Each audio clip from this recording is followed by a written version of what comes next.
Pour ne rater aucune de nos vidéos, n'oubliez pas de vous abonner et d'activer la cloche.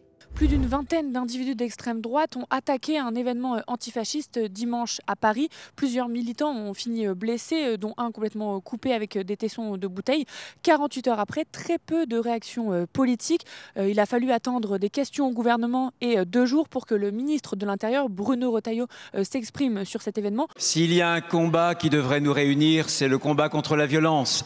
C'est le combat contre le fascisme, contre le nazisme, contre l'extrême droite et aussi contre l'ultra-gauche. On est allé à l'Assemblée nationale pour poser des questions. C'est parti.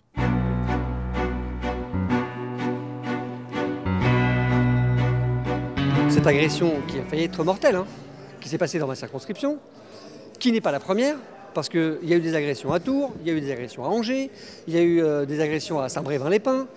Bref, on les cumule depuis un moment. Et on a des groupes, des nervis d'extrême droite, qui se sentent maintenant décomplexés avec le salut nazi à la face du monde de Elon Musk.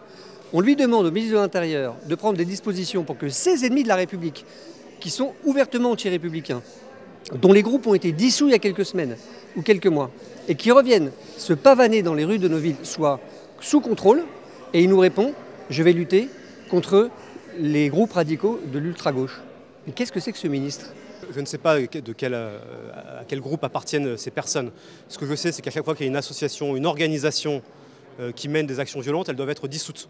C'est valable à l'extrême gauche comme c'est valable à l'extrême droite. Et donc la violence des groupuscules fascistes sur le territoire national, dans nos villes, dans nos campagnes, où qu'elles se trouvent, elles n'ont pas lieu d'être. Et donc, si ces personnes appartiennent à un groupuscule quel qu'il soit, il doit être dissous immédiatement par le Conseil des ministres. Vous n'avez pas pu en parler avec la majorité ou même avec le ministre de l'Intérieur ? Non, j'en ai pas parlé avec le ministre de l'Intérieur, on n'en a pas parlé immédiatement dans notre groupe, mais vous avez raison de sensibiliser et d'alerter sur ce sujet parce qu'on n'en parle pas suffisamment et qu'il y a parfois une tendance à mettre la focale sur des groupuscules qui viennent de l'extrême gauche, qui mènent aussi des actions violentes pour certains, et à oublier parfois la menace d'extrême droite fasciste, qui trouve aussi une résurgence aujourd'hui en France.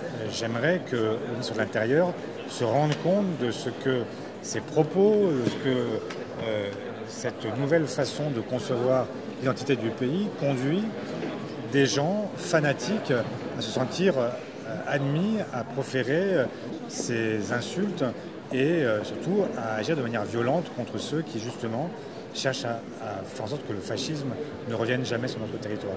Bonjour, il y a eu une attaque d'individus d'extrême droite dimanche soir à Paris. On voulait avoir un petit peu votre avis là-dessus. On a vu très peu de réactions politiques, s'il vous plaît. Pardon. Vous n'avez pas d'avis sur ce qui s'est passé dimanche soir ? Vous pouvez nous le dire, s'il vous plaît ? Non, parce que j'ai des invités et on va aller en tribune.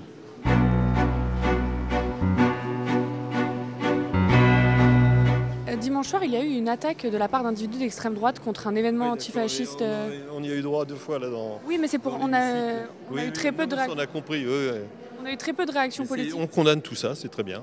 Enfin, c'est pas très bien de le faire évidemment, mais on condamne ce genre d'agissement, mais on condamne aussi Raphaël Arnaud, le chef de la Jeune Garde, fiché S, condamné à 4 mois de prison. Alors il a fait appel, donc la condamnation n'est pas définitive, donc présomption d'innocence, il peut siéger à l'Assemblée, mais enfin lui poser une question sur cette attaque, c'est un peu comme se faire traiter d'escroc par Pablo Escobar. Et vous sur le sujet de l'attaque d'individus d'extrême droite ? Non, mais je vous dis, toutes ces choses sont condamnables, oui, sans problème, oui, évidemment, oui. Oui. Comment vous allez faire concrètement du coup pour lutter contre ce genre de groupuscule ? Ça vous a pas échappé que je ne suis pas ministre de l'Intérieur. Clairement, il y a une forme de complaisance de certains vis-à-vis de ce genre d'actes violents qui encourage. Mais en même temps, quand vous avez des Elon Musk qui font des saluts nazis et puis que tout le monde relativise en disant « Oh mais non, c'est pas ça qu'il a voulu dire, c'était un salut, je ne sais quoi, en fait il disait coucou à quelqu'un ». Quand il y a une forme de relativisation comme ça du danger que représente l'extrême droite, malheureusement, il y a des gens qui se sentent pousser des ailes et qui sont des violents. Et les violents, les brutaux qui se revendiquent du nazisme, il faut les combattre par la force de la loi et de la justice.